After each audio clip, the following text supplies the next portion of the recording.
నానా ఇక నేను హైదరాబాద్కి వెళ్ళొస్తానే. సరేరా, జాగ్రత్తగా వెళ్ళు మరి. సరే నాన్న. హైదరాబాద్ పోయినట్టు కాదు, ట్రైనింగ్ తీసుకొని మంచిగా జాబ్ కొట్టే ప్రయత్నం చేయి. సరే నాన్న, నేనేడు తిరుగుతానే, మళ్ళా జాబ్తోనే తిరిగి వస్తా. మామయ్య డబ్బులు పంపిస్తాను, పంపించిందా? పంపించింది నాన్న 10,000. సరే నాన్న, నేను హైదరాబాద్ పోయినాక ఫోన్ చేస్తాను. ఏమైందన్న ఇక్కడ డల్గా కూర్చున్నావు?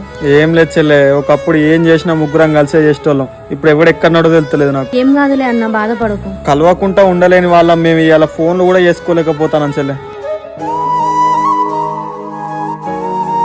అమ్మా నేను ఇక హైదరాబాద్కి వెళ్ళేస్తా. సరే సాగరు, జాగ్రత్త. అరే మహేష్, నన్ను స్టేషన్ లో దింపేస్తురా. సరేరా. ఎటు పోయినా ముగ్గురు కలిసిపోయేటోళ్ళు, ఇప్పుడు నువ్వు ఒక్కనే పోతానవా బిడ్డ?